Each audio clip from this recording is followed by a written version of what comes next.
Hey guys, it's Dr. Chris at Bench Chiropractic. We're back with another episode of Fitness Friday. This week we've got a special guest with us today, Jason Natal at Bench Fitness, our head trainer. We're going to go through a quick home test that you guys can all do to help figure out whether you have short, tight hip flexors or whether you have weak hip flexors masquerading as tight hip flexors. We talked to a lot of people that say, I always have such tight hip flexors, but they just can't seem to get them stretched out. So whether you're sitting around at a desk all day long or doing a lot of driving, you can get tight hip flexors from that, but they also could be weak. So just having that involved doesn't really tell us whether they're tight or weak. We also know that that pain that you get from hip flexor issues, whether they're tight or weak, can be this low back pain that kind of wraps around the groin in the front of the hips. Causes a lot of pain. Maybe we're just stuck in this position, we can never quite seem to stand up, or we've got our kind of butt out position here that we can't get rid of and actually get into a neutral position. So let's go ahead and break this down. I'm going to ask Jason to lay down on the bench here for me. I'm going to lay a towel right about here so that he can lay back down. That towel should be right under the small of his back. At home, we can do this on the end of the bed. We can do it on a weight bench or a sturdy table. Make sure that we're not doing anything too wobbly or that won't support your weight. We're going to pull both knees up to his chest here, okay? And I want you to pull your hands in on those shins. So we want to make sure that that towel is nice and tight there. I don't want to be able to pull that towel away, okay? So that's an important part of this test. We're going to go ahead and keep those knees there and let one leg fall down now. So if we can keep our back in that position where we can't pull the towel out, but he can get his thigh all the way down to 0 degrees, let that knee bend off the table.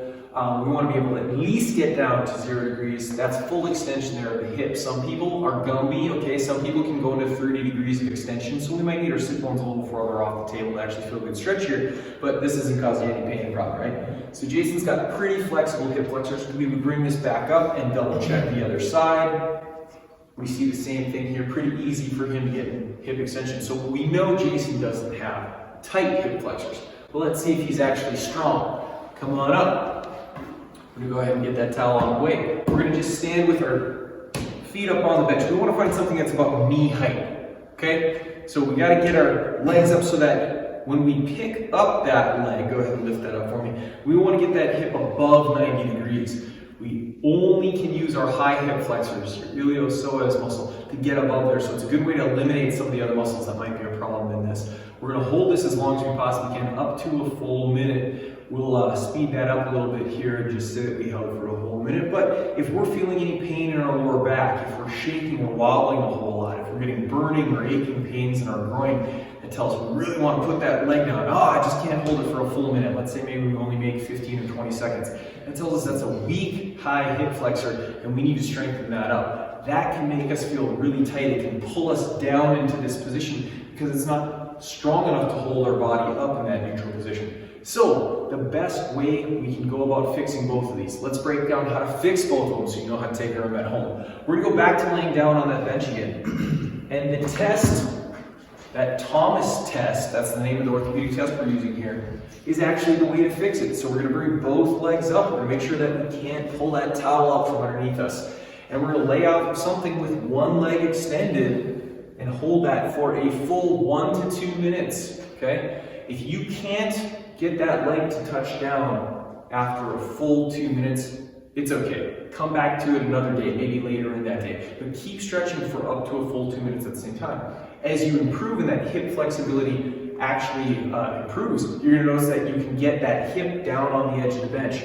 So again, if this was a tight hip, we might see his leg floating out in the air here. Or maybe he can only lower it down to the bench if he keeps that leg straight the whole time. A lot of people will get here, but if we actually bend their leg, it'll pop up their thigh into the air. This is a tight hip flexor. And so we want to give it time to relax, and slowly over the course of a minute or two, most people will drop considerably. The number one reason why most people don't loosen up their hip flexors by stretching is because they just don't hold the stretch long enough. So he'll even it out on the other side now. We want him holding it for another full 1 to 2 minutes, making sure that we're not deviating way off to one side or curling our leg in to try to get it deeper. We want to get a nice straight over the edge of the table stretch on there.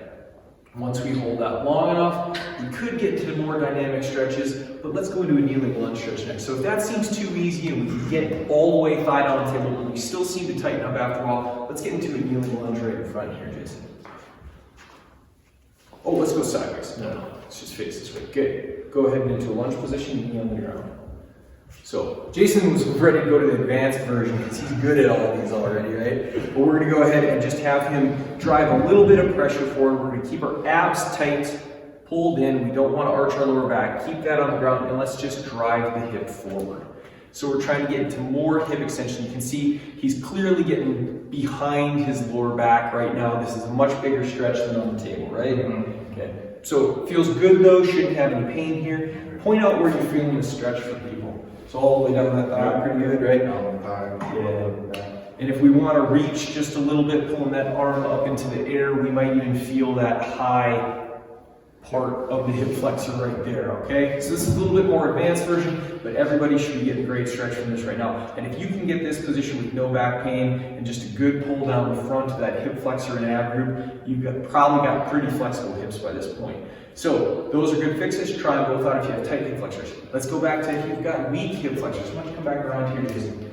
We're gonna grab a band like this. Little loop band works great. You can pick these up online or anywhere we got them in the office here if anybody needs them. Let's lay down again in front here on your back, please.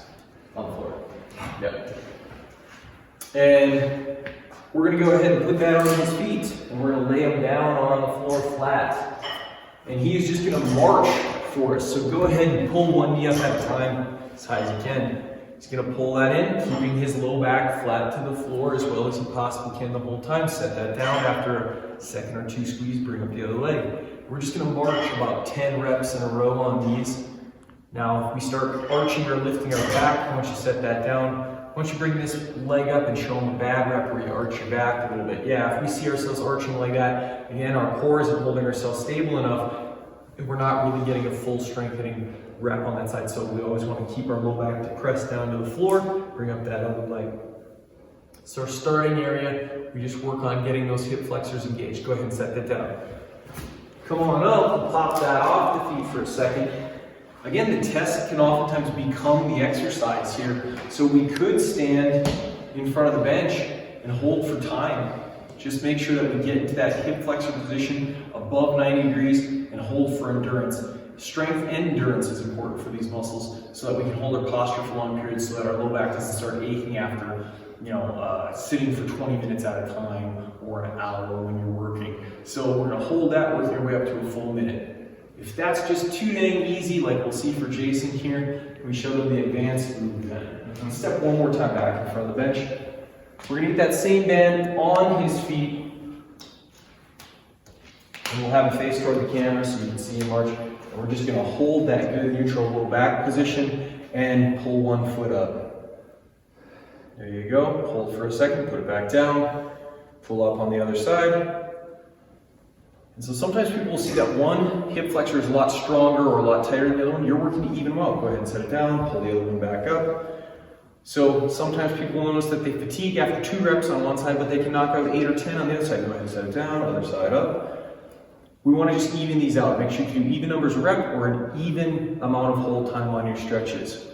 Hopefully these will help you out to determine whether you have tight or short hip flexors or whether you're dealing with weakness. Remember, if you have a lot of pain going on, come in the chiropractic office, get you fixed up at Venture Chiropractic. If you're just dealing with tightness or weakness that you can't quite get the hang of, and these didn't totally make sense to you, come and talk to Jason here at Venture Fitness. He'll get you sorted out. Remember, we're always here at Venture Chiropractic and Venture Fitness to help you move better, feel better, get better you.